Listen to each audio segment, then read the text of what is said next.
Bien, exacto. ¿Por qué les parece que hace falta definirse como tal? O mejor dicho, siempre uno se define como contraposición a algo. Ahí vos decís, clasismo viene de una posición de independencia, defensa de la política de la clase obrera y de lucha de clases, frente a una política considerada de colaboración de clases. ¿Correcto? Y es por lo tanto una delimitación política respecto al movimiento político que veníamos señalando en la charla anterior, que tiene una hegemonía política entre la clase obrera, que es ¿cuál? El peronismo, ese que dirige la mayoría de los sindicatos. Si no se olviden que venimos de un contexto en el cual la CGT había apoyado el golpe militar de Manila, ¿sí? Y Perón había hecho una frase muy famosa, que era ¿cuál? Desencillar hasta que aclare. Dijo, hay que desencillar hasta que aclare. Cuando fue el golpe de Manila, ¿qué quiere decir desencillar hasta que aclare? Para los que no sean dados a metáforas caballuras. No hacer olas. No hacer olas, ¿sí? O sea, vamos a ver, vamos a esperar a ver qué pasa. Esa política incluso va a ir llevando a este proceso de ruptura, a una transición en el movimiento sindical, a un ascenso al clasismo y también a un sector de la CGT que va a romper y va a formar la CGT de los argentinos, dirigida por un dirigente gráfico que sigue ahí y que le acabamos de hacer una derrota importante la semana pasada, que se llama Raimundo Ongaro. No sé si octogenario o septuagenario o cuánto, pero tiene muchísimos años, sigue siendo el dirigente del sindicato gráfico. Bueno, la CGT de los argentinos se va a ir deshilachando después de ese ascenso del pueblo cordobazo y va a terminar reorganizándose en una CGT unificada. El eje político de lo que quiero señalar acá, el primer aspecto fuerte que quiero ver para entender el proceso político que vamos a encontrar en el año 72, 73 al 76, es el fuerte ascenso obrero, popular y de ascenso del clasismo y de avance y de recuperación sindical que se va a dar a partir del cordobazo. Uno de los principales referentes, que también podríamos haber dicho que el curso entero habría que haberse dedicado a él, pues acaba de morir. ¿Quién? ¿Quién? ¿Quién se acaba de morir? Gregorio Flores. ¿Quién era Gregorio Flores? ¿Quién? No queden mal. Digan que fue Gregorio Flores que lo van a filmar. Sí, uno de los dirigentes de Citrax y Tram, dirigente del clasismo cordobés en los 70, candidato presidencial del Partido Obrero en el año 83, junto con Catalina Guanini, ¿sí? Dirigente de familiares desaparecidos, y que era el Citrax y Tram, entonces. Ya que estamos hablando de este ascenso clasista, y ¿saben lo que es eso? Los sindicatos de trabajadores de Concor y de Mate. Exactamente. ¿Qué eran Concor y Matterfeld? ¿Dos plantas de qué empresa? Fiat. De Fiat. ¿Sí? Locomotoras y tractores. Exacto. Todavía se puede encontrar en algunos subtes que dice Matterfeld, Córdoba. El clasista en realidad en ese momento históricamente se refería más que nada a la diferencia que había entre la dirigencia, digamos, metalúrgicos contra la dirigencia de Lorenzo Miguel, por un lado. Y por otro lado, el negociado que hace Van Dorp de hacer un peronismo sin Perón. Por eso negocia con Onganía en Tucumán y forma un acuerdo por el cual se desinterviene de alguna forma la CGT. Por eso se forma la CGT de los argentinos. Exacto, eso mencionaba antes. El ascenso del clasismo en general tiene que ver con una ruptura política, como dice él, con la dirigencia de las 62 organizaciones y de la propia CGT en Córdoba y Rosario. Exacto. Y en particular en las fábricas cordobesas, esto es un fenómeno particular porque es un intento de la patronal de romper el sindicato y crear el sindicato de empresas. Son dos sindicatos de empresas que se están. Lo cual es tradicionalmente una forma de dividir a los trabajadores, por supuesto, ¿no? Separarlos de sus sindicatos, el sindicato automotriz y el sindicato metalúrgico, y formar un sindicato de empresa. Eso termina saliendo al revés y se forman dos sindicatos que se convierten en como dos de los grandes referentes del ascenso del clasismo de este periodo. Desde mayo del año 70, que es cuando son recuperados, hasta que el gobierno de Lanuse, ahora vamos a ver cuál es el gobierno de Lanuse y a qué va todo esto, los termina de desguazar a fines del año 71. Pero ¿a qué me refiero? Podríamos hacer un montón de otros ejemplos, hay montones de gente que lo estudia, hay libros escritos sobre las distintas expresiones de ese ascenso del clasismo. Lo que interesa particularmente el eje, este sí, el eje central de lo que nosotros vamos a mencionar, es cómo ese ascenso político en la clase obrera de una oposición, como mencionaba él, a la dirigencia, tanto de Bandol, pero incluso también en algunos casos a la CGT de los argentinos, a la propia dirección peronista, es cuál va a ser la reacción del gobierno y de la propia burguesía frente a ese ascenso y cuál va a ser el giro que van a tomar los acontecimientos. El primer giro que toman es evidentemente la caída de Onganía. ¿Sí? Esa caída de Onganía se produce en junio de 1970. Como ustedes ven, esto en mayo del 70, fines de mayo del 70, justo un año después del Robazo, ocurre la presentación política de qué otra organización. Montonera. ¿Con qué acción? El secuestro y la ejecución de Aramburu. ¿Quién era Aramburu? El que dio el golpe del 55. El que dio el golpe del 55. Muy pedagógico. Pero justamente para reivindicar el fusilamiento en la Suárez. ¿Eh? Los fusilamientos que había hecho Aramburu, de Valle, Pero con el Valle hay en la calle de las Heras y con el Díaz, donde estaba penitenciaría. Y antes de eso estaba el Laguna Paiva, Santa Fe. Pero ¿a qué voy con esto? Con lo de Montoneros. Que ustedes ven que la aparición de Montoneros la tengo que ubicar en el periodo ya avanzado de este proceso que estamos estudiando, en el año 70. ¿Sí? Pero ¿cuál es el giro entonces que me lleva a que tomamos el conocimiento? Cada Onganía, ¿quién viene por Onganía? Livingston.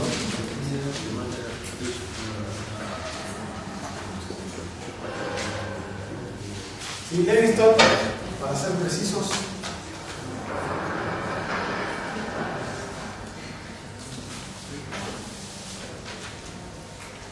pero, a ver, el punto político al que quiero ir es que empieza a haber un giro, y este es el eje central de la propia mencionar, antes de ese ascenso obrero, antes de ese ascenso popular, un giro de la propia dictadura que se empieza a plantear la llamada institucionalización.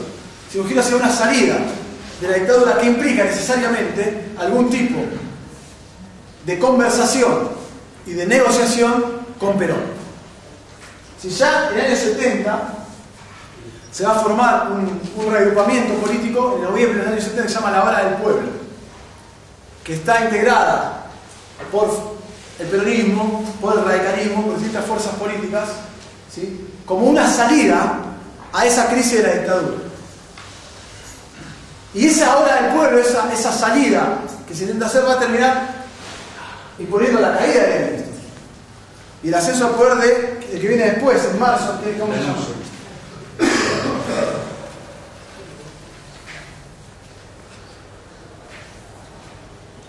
¿Pero por qué sube Livingston, no?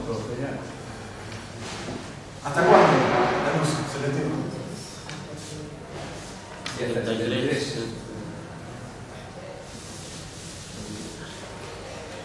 Bien, con la NUCE se empieza a forjar lo que va a ser llamado el GAN. ¿Qué es el GAN? Gran Acuerdo Nacional. Gran Acuerdo Nacional. ¿Sí? ¿En qué consiste el GAN? Digamos, ¿cuál es el eje político de lo que va a producirse con la llegada de la NUCE? Una negociación con Perón para una salida de la dictadura y la llamada una institucionalización. Si hay un giro político que va a ir llevando, por supuesto, una negociación muy compleja y con muchas tensiones entre la NUCE y el propio Perón, que ahora vamos a trabajar un poco, que van a llevar a la salida del año 73 y al retorno de Perón en el año 72 y después de vuelta en el año 73. La pregunta es, ¿por qué se abre el camino para el regreso de Perón en el año 72, en el año 73? Ese regreso de Perón es inseparable, según nuestra perspectiva, de ese ascenso político del clasismo, de la lucha obrera popular, que es consecuencia del Cordobazo.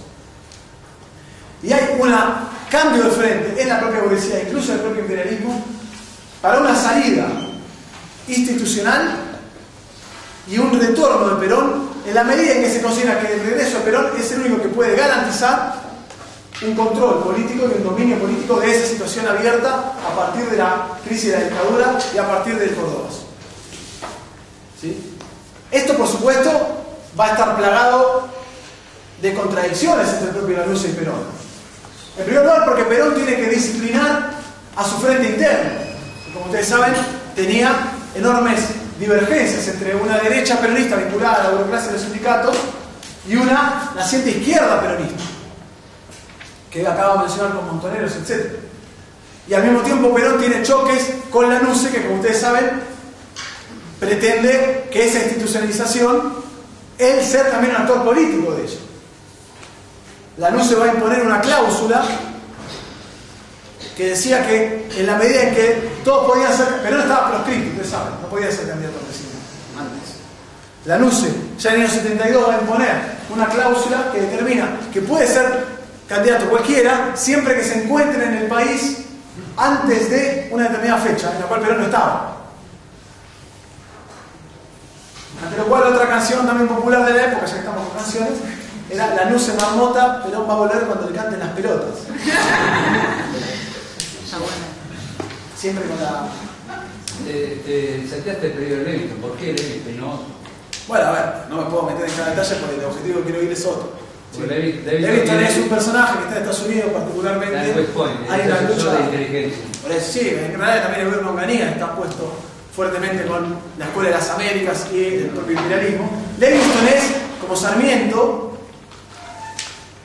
dos presidentes que tienen algo en común, que es que llegan a ser presidentes desde Estados Unidos. Los traen de Estados Unidos directamente para ser presidente, salvando todas las otras instancias del caso. Pero volviendo al aspecto que quería señalar, el núcleo político de lo que queremos señalar es ese giro que tiene que ver con el GAM, que tiene que ver con la institucionalización y con la vía para el retorno de Perón. Solo ese ascenso popular y ese ascenso del clasismo, como señala el compañero, tiene que ver con la lucha de clases, con la crítica a una política de colaboración de clases. Y por lo tanto presentar ese retorno como un desvío frente a ese ascenso de masas. ¿Por qué? Porque estamos hablando de un dirigente político, que es Perón, que está proscrito en el país desde el año 55, que no se le permite regresar. Perón va a tener un primer retorno el día de la militancia, desde entonces se lo conoce, el 17 de noviembre de 1972, que es el famoso día que llueve mucho, que Rucci le sostiene el paraguas. ¿Sí? ¿Por eso el día de la militancia? Claro. Bueno, así están las cosas. Bueno, Perón vuelve, salió una nota linda la semana pasada en Prensa Obrera, ya salió la nueva, pero pueden conseguir también la vez pasada sobre este aspecto, y una discusión sobre qué significa que el día de la militancia es el día del retorno de Perón. El primero, o el segundo, si el primero después del 64. Perón se queda más o menos un mes en Argentina, termina de cerrar algunos acuerdos de lo que va a ser la presentación política que va, de un frente electoral que va a darse en marzo del año 73, no con Perón, que no podía presentarse, sino con ¿quién? Cámpora y Solano Lima, la fórmula del pueblo y de Perón. ¿Sí? Decía otro cántico. Y la famosa consigna, ¿cuál era? Que no necesita explicarse, pues se entiende. Este periodo del 72 y del 73 están marcados en términos de la política de la izquierda por un retroceso político de esas fuerzas clasistas y un ascenso político muy importante de la izquierda peronista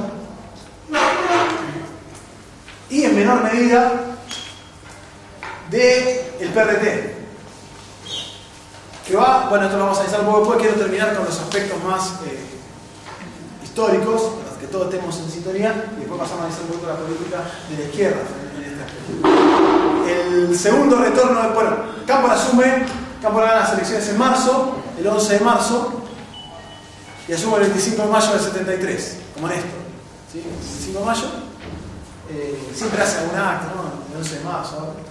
Bueno, el 25 de mayo del 73, la primavera camporista, como ustedes saben, duró bastante poco, porque Cámpora renunció el 13 de julio de 1973. Estoy yendo rápido simplemente para que todos estemos en sintonía de algunas fechas y algunos datos políticos que son importantes para tener presente. ¿Por qué renuncia Cámpora? ¿O por qué lo vas a pronunciar a Cámpora?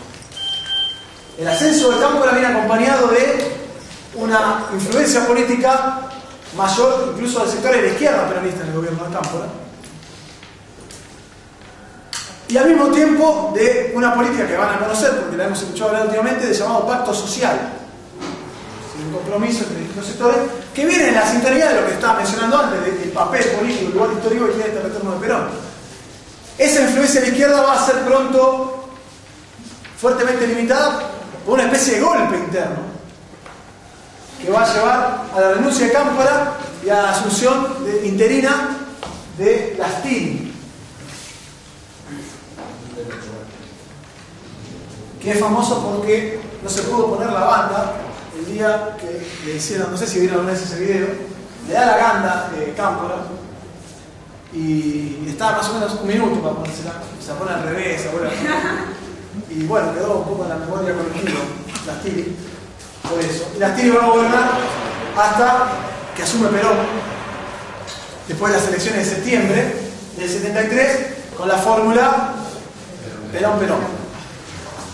O sea, Perón y la mujer, que no era Perón, sino María Estela Martínez de Perón, alias Isabel. Lastiri, el segundo presidente del Senado, no le correspondía. ¿Cómo? No le correspondía, le hicieron renunciar al presidente del Senado, asumió Lastiri. O sea, era el presidente de la Cámara de Diputados, Lastiri. Claro. Si hay una especie de sucesión de acontecimientos que ahora yo cuando veamos también la política de la izquierda, etc., vamos a ver, pero que básicamente tiene que ver con un desplazamiento hacia la derecha del gobierno, una retracción de Cámpora y del sector de la llamada tendencia de la juventud peronista, que sostenía políticamente que su objetivo era influir para mover hacia la izquierda a Perón. Lastiri está ahí porque era el yerno de El yerno de López Rega, que ahora vamos a ver que vamos a presentar Pero aparte se da el golpe de policía con Córdoba sacando... ahora vamos a eso, la barrazo, pero ya vamos a llegar. 73, para tener presente bien toda la fecha, 73 asume Perón. Perón. ¿Sí? Es decir, esta política de contención social llega a un punto tal que la propia burguesía que había expulsado a Perón admite la vuelta de Perón, como considerando que es el único actor político que tiene la capacidad de contener ese ascenso de masas y de dirigirlo. Y efectivamente Perón llama al pacto social, hace una nueva aprobación de la ley de asociaciones profesionales, ¿sí? Una serie de medidas de aumentos salariales y contención de precios, es decir, intentar contener esa situación de agitación y de ascenso de lucha de la clase obrera. Y a partir de acá los acontecimientos se van a suceder, como lo que dijo el compañero, en febrero del año 74 ocurre el llamado Navarrazo, que es un golpe